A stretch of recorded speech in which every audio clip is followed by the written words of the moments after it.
So here's a interesting stat, or rather eye-opening stat. In 1990, the GDP of USA was $5.96 trillion, and number of H1B visas allotted each year was 65,000. And let's move forward to 2023, when GDP of USA has grown four folds and it's now around $21.5 trillion. And guess how many H1B visas are available every year? It's still 65,000 visas only. And this is the irony of H1B applications. I have so much grudge against the whole H1B process. So this video I'm going to talk about what is the problem with H1B, how do you file for H1B, what does the process entail, and what is the real problem with it, and what can you do about it. So everything about H1B as well as some of my opinions. Let's discuss that in this video.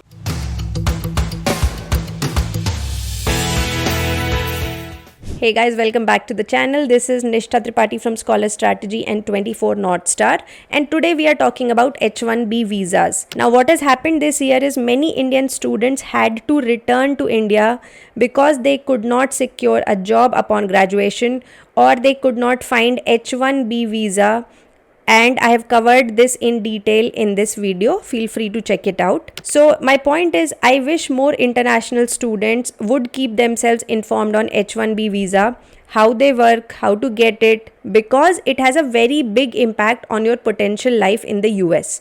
So in this video today, I am going to cover two things. Number one, why I hate H1B visa, that is what is the problem with it, and secondly, how do you get an H1B visa. So let's start with the part why I hate H1B visas. To understand this, let us first cover a few important facts about H1B visa that you should know before going to study in the US. So number one point here is, you need a H1B visa to work in the US. As a student, you can start working full time on something called as OPT, which is the optional practical training.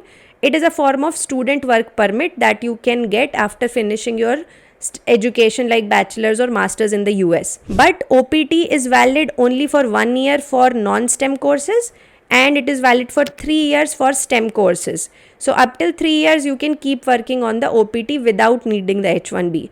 But at the end of it, you need an H1B to continue working in the US. And if you don't get it, you have to basically leave US. Okay, second fact is, H1B visa needs employer sponsorship. What it means is, these visas are employer sponsored. That is, applicants must have a job offer from a US employer who is willing to sponsor your visa application.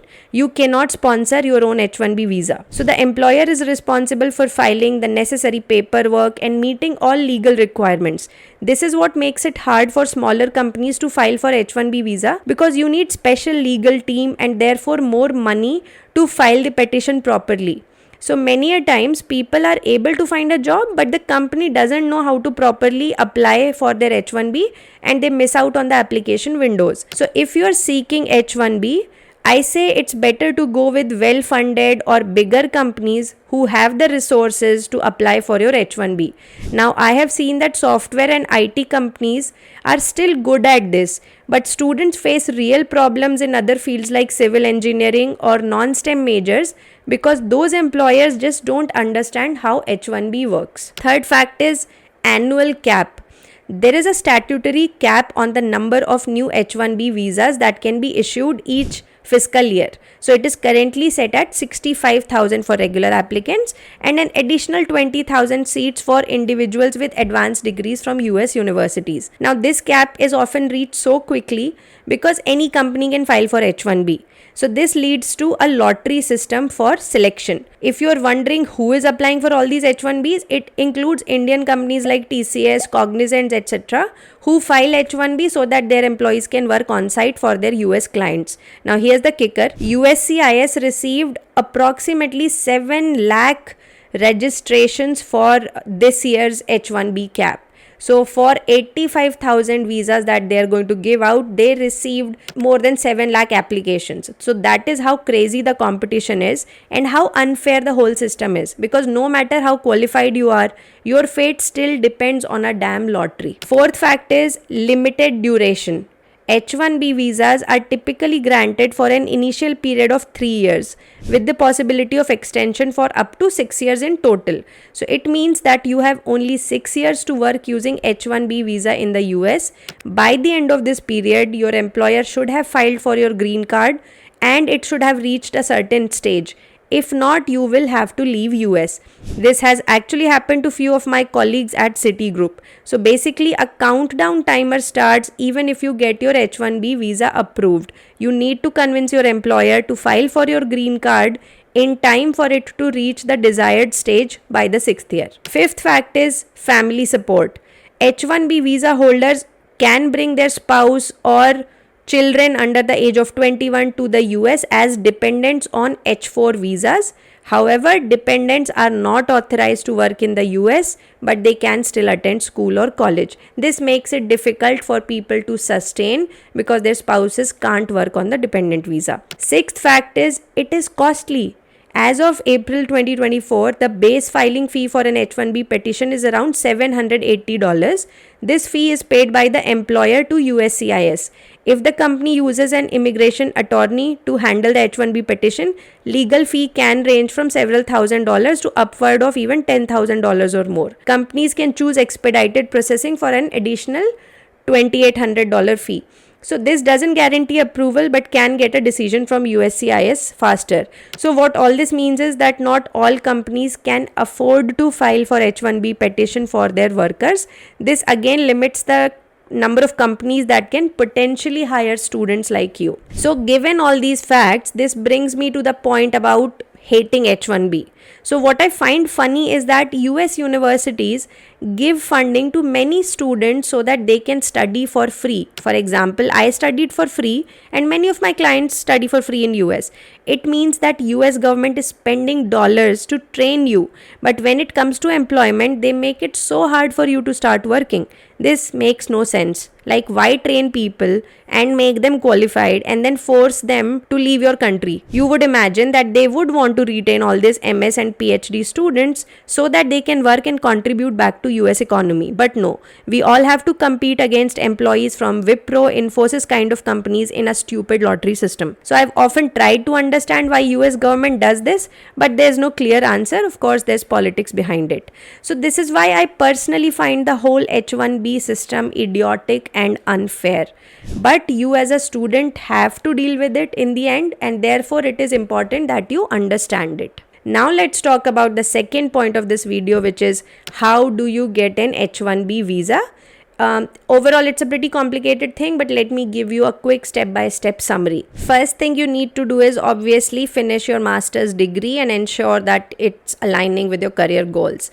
Second step is to secure a job offer. Here you basically want a job offer from a US-based employer, and the position has to qualify as a specialty occupation which requires certain specialized knowledge which also aligns with the coursework of your master's, and also ensure that the job offer meets the overall H1B visa requirements, including offering you certain salary which is guaranteed for H1B workers. Step 3 is filing your H1B visa.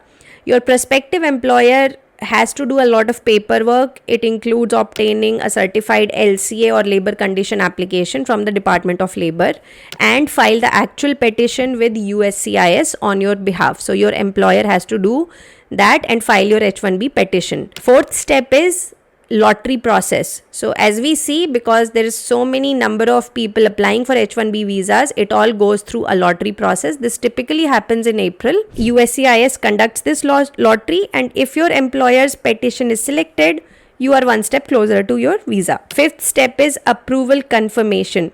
Once you get the approval from USCIS from your petition, you will receive a notice of approval, which is also known as Form I-797, which grants you your H1B status. H1B fiscal year basically begins on October 1st. That is, if your petition was picked in the April lottery, your visa status will be changed to H1B on 1st of October. Sixth step is the visa application.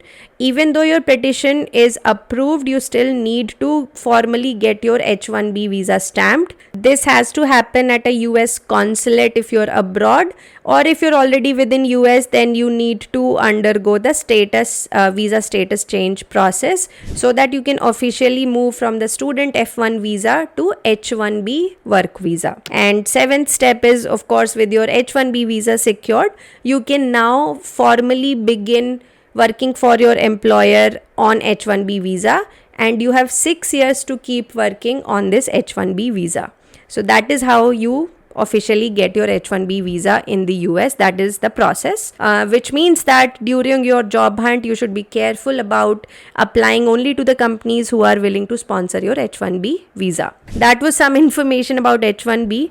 H1B is a very important topic, but also a very complex subject, I would say. So if you want me to create another video on things like how to improve your chances to find H1B jobs, or what to do if you don't get H1B after masters, then let me know in the comments, and I will try to create subsequent videos to cover more complex topics around H1B. Also, let me put a disclaimer here. This video is to simplify your understanding and is not meant to act as a legal guide. Please consult an immigration lawyer for your formal queries. So that was it from my side for this week.